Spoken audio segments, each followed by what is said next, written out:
What's up? We're gonna carry on from Mr. Khalid Mohammed. He's a straight arrow. What he's gonna say here. Let's go.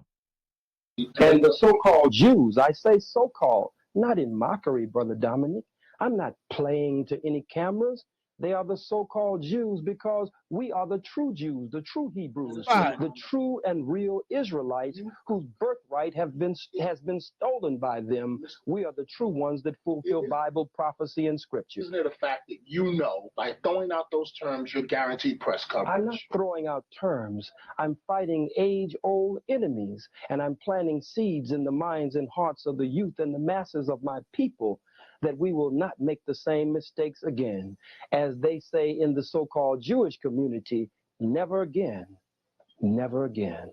What happened in your life that gave you your personal experience, your perspective on Jews in your lifetime? Study, experience, living, studying the teachings of Dr. Yosef Ben Yachanan, studying the teachings of Dr. John Henry Clark, studying the Most Honorable Elijah Muhammad, Minister Malcolm X, the Honorable Marcus Mosiah Garvey, and the Honorable Minister Louis Farrakhan, Dr. Barashango, and Browder, and Akbar, and many others. There are volumes of material, and even studying the book called The Secret Relationship Between Blacks and Jews, a book that thick with nothing but so-called Jew historians and scholars who explain their role in the Black or the African Holocaust. Do you have a Jewish friend? No, sir, I do not have a Jewish friend. I am the Black Jew. I am the Black Hebrew. I am a member of the family of the Black Hebrew Israelites. But if you're asking me, do I have a white so-called Jew friend who is not in that line of Semites, so I can't be anti-Semitic? Did you know that there are Semites in Africa? Did you know that there are Semites in Asia? That there are some Semites so black until they're blue black, purple black, and beautiful? These are people using a political term, anti-Semitism, when it's really anti-Kemetism and anti-black program. Let me ask you this, and maybe you'll answer it and not attack me, but let me try this. I haven't attacked you, brother. Tom, I didn't call you an Uncle Tom. You haven't used it yet, but well, why accuse? He did not call you Uncle Tom. Even if me, I wasn't thinking about it. He just maybe a little bit. I'm thinking about seller. Calling you a seller. But I'm sorry, man. The way Khalid is smiling, you can tell, man. This guy is, he knows how to smirk. Give you that look. He's like, yes, I am calling you Uncle Tom. Who this nigga up on that name? Oh my gosh. Me of something I haven't done. Okay. You're just like they are in that instance, but you're not like that in other ways. Well, here's the question. Besides the fact that you're an African American, what is the difference between you and David Duke? The difference? Oh, that's a good question. No one has enslaved David Duke's people for over 400 years. Thank you. David Duke's people, the white people, have not been in slavery under us, chattel slavery. David Duke's people, the white people, have not been robbed of their names, their language, their religion, their culture, their God, their folkways, their mores, their norms, and indeed robbed of the very power of their own being. So David Duke's people are in power. Yeah. My people have experienced an African Holocaust, genocide, and we are being set upon and seized upon on a daily and consistent basis. One of the 7 points is reparations, 7 points of action to go after reparations for Black people, fighting police brutality and harassment and the murder of our people. David Duke's people don't experience that. There is no comparison. But critics will say he spreads hate, and so do you. Wow. Sir, I can't be responsible for what the critics say. Khalid, he do not spread hate. They always bring this narrative with Malcolm X. Even if, Martin Luther King, they say the same thing. Martin Luther King, some of his speech is hate. Muhammad, they're always gonna say a lot of things like this when it comes to black people. Like he said here, like Khalid said here, David Duke, he never experienced racism, slavery, discrimination, none of that. So you cannot say Khalid is spreading hate because everything that he speaks about is just truth.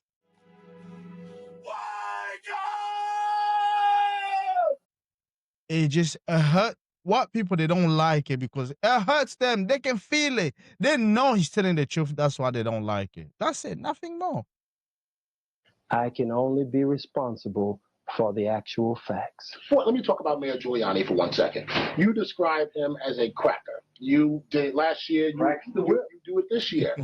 But frankly, and you say you're a leader in the black community. I didn't say that, sir. You said I'm a leader in the black community. Hasn't Rudy? Why are you giving me words here today? Hasn't Rudy Giuliani? Did I say I'm a leader in the black community, sir? You have. Did I say I'm a leader in the black community, sir? You claim to be. I have never said that, sir. But can you answer my question? But I don't want you to base your question on a false premise as you do when I'm not present. I'm here today. When you hold a Million Youth March and you say you're going to have 50,000 people, as you did last year. And we did have 50,000 people. You know we didn't have 6,000 people. And you follow what the city says?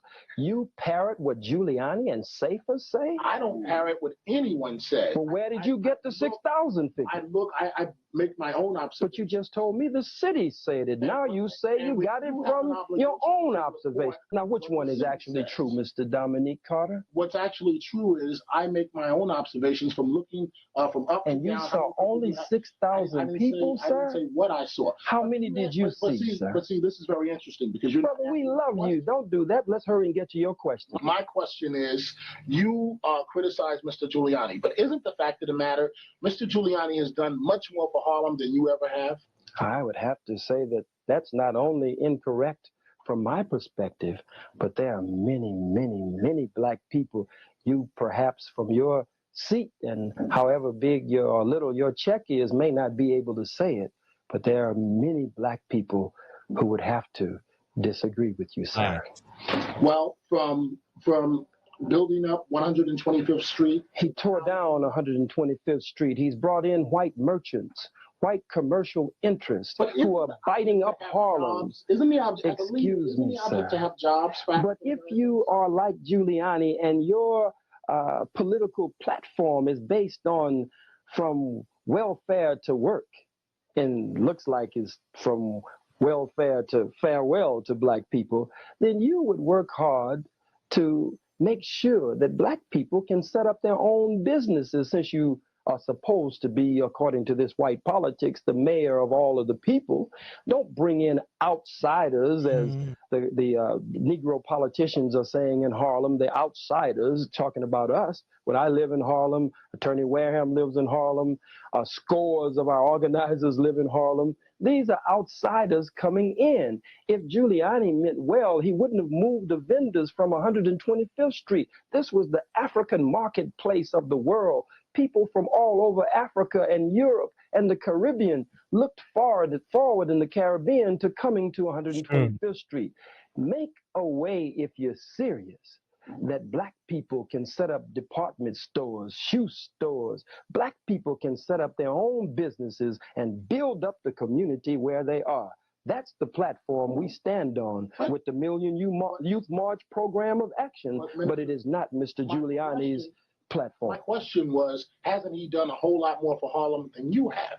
And I've already answered you. Somehow you keep missing me. What have you done for Harlem?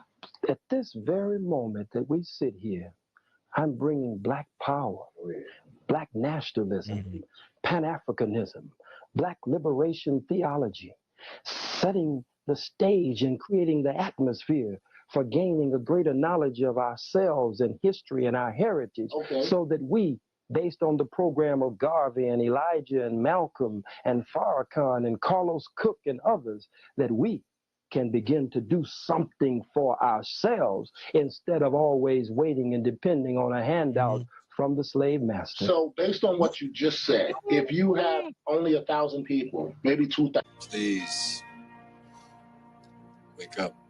Wow, he said it all right there. I hope, my Georgia, we should be paying attention. We should be paying attention. Oh, the children, they can listen to this, so the stomach can be burned to do something great. I hope, I hope. Out there tomorrow. Will your event be a failure?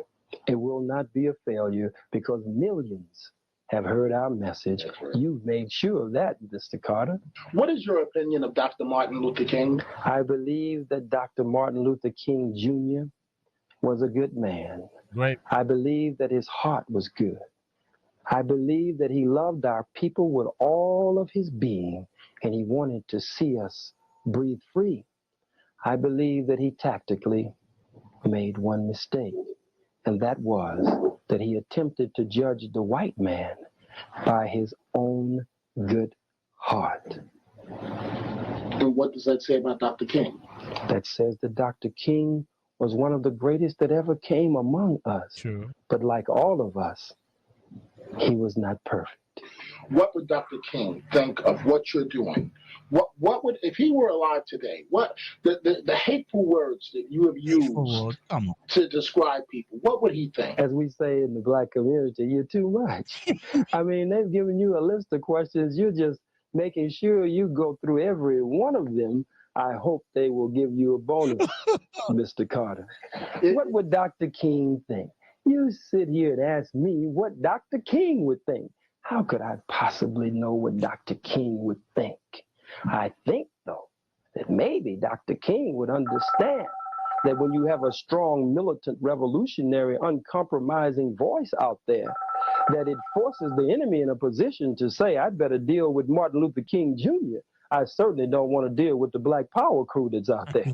How do you go? And it's amazing. Is this something that you do with blacks that disagree with you? You have to be a Tom or a boot-licking, buck-dancing person. Where does this come from? I mean, you've made this charge several times to me during this interview. You know absolutely nothing about it. Call you boot-licking? No, you haven't. But you said, I hope they give you. Am I disappointing you, Mr. Carter? Yes. And since I'm not saying those things, you're just going to give them to me. Is that what's happening? No. They're Stephen, this here is Django. going to be angry with you when you come back because you couldn't get this across. So you're going to give these things to me. I haven't called you that, brother. You just said Not one time. You said they sent you with a list of questions, and I hope they give you a bonus when you get back to the station. Well, does your wife hope that they'll give you a bonus? You don't know anything about me. Brother, I know that you have a family and a bonus could help. That you're talking about is paying African Americans for slavery. Yes, sir. Now, the President of the United States, how many presidents did it take to apologize for slavery? You have to know that that's not realistic. It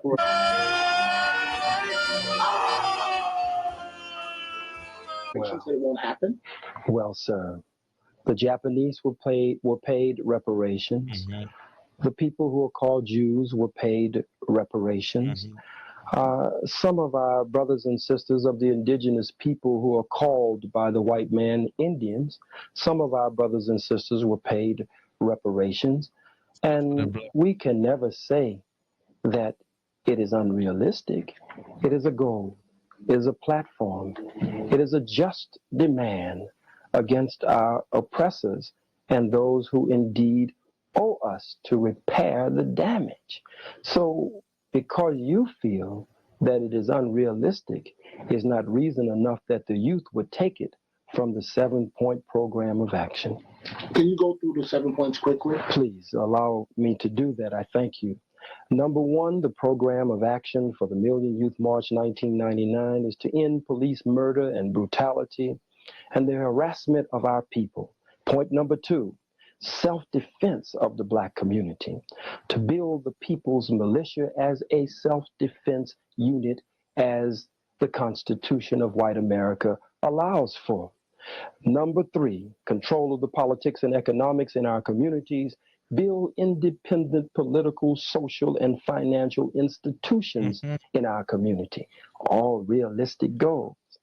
Number 4, build independent schools, black liberation schools, community control schools, alternative schools, where we can train and teach our children a proper knowledge of self and education that will lead to a brighter future. One of our sub themes of the march is saving our youth, securing our future. Black power into the year 2000 is the main one. Number 5, reparations for the descendants of African people enslaved in the United States of America, we have just touched. Number 6, free all political prisoners and prisoners of war. And number 7, self-determination for the black nation. 40 million Africans inside the United States are an oppressed and colonized nation, and our struggle, the youth say, and we back them up 100%, and it is our struggle also, is for national liberation. What type of leader? I really love that what he just said. All of them 7 points that he made. That was absolutely great. It's sad that has not happened. It should. It's for national liberation. What type of leader identifies an elected official, a council member, yes, sir, and then has his followers, or his followers then follows that individual for several blocks, and the elected official, Bill Perkins, Councilman Perkins, feels threatened? I'm glad that they gave you the right questions. We never did that. That is why District Attorney Morgenthau could not indict me. That is why no warrant was issued. That is why in all of the clips that were played initially, Councilman Perkins called for my arrest. But you see me in none of the clips. I didn't tell anyone, go get him, go do this. And all of those who are around him, all of them, just a second, all of them who are around him are his own supporters, and they're the ones jostling him and moving him. Not one of the brothers or sisters, the youth that I watched from across the street, ever touched him. Not one of them ever threatened him. But in the tradition of Harlem, as we always have done in Harlem, they did ask him why this and why that and how come you this and how come you that. I think it was a good exchange. There is no need for the councilman to fear any violence or physical harm from us. Yeah. But we are going to send the councilman home come election time so he can watch the activities of Harlem from the television set comfortably at home. What do you say to those that say you are nothing more than a con man? I would say that I am gaining, by the grace of God, the confidence of my people, that they see me as not one who will turn heels on them and run or grab the money as the lie goes out when we played video film after video clip in court. And there is no evidence to support that. I think that I have gained to a great degree their confidence. And we were in the what is called the Latino community, and they shouted in the streets, chanting when we went through and when we stopped to greet them. Well, that was the strongman Khalid Mohammed. I like majority of his speaking. I really do love it because I found him. He had the fire on him, that the voice that was trying to lift up majority of us black. Khalid was that person. You can see the burning of Malcolm X. Like he said, Marcus Garvey, and the list they go on and on. May he rest in peace. I'm not gonna add anything. I enjoyed it. I enjoyed everything. You can just tell Khalid he is calling him a seller without saying it. You can see in his face when he's smiling. So I hope I always believe in, our children. I believe our children are the most precious, are the most human being that we need to protect from the people that they hate us the most. Because if we went through struggle, what do you think our children they're gonna go through? It's like the cycle keep repeating itself, and that's what scares me the most for our children, because the person that is teaching our children is somebody that don't like. Do you understand? Yes, sir. I understand. Well, good. You and I, somebody that don't look like us, and they really have such a hate against us. So I hope you can like, subscribe, share. Believe in your God, yourself, and your country. May you have a good day. May you have a blessing day. Peace. The schools, black liberation schools, community control schools, alternative schools, where we can train and teach our children a proper knowledge of self and education that will lead to a brighter future. One of our sub themes of the march is saving our youth, securing our future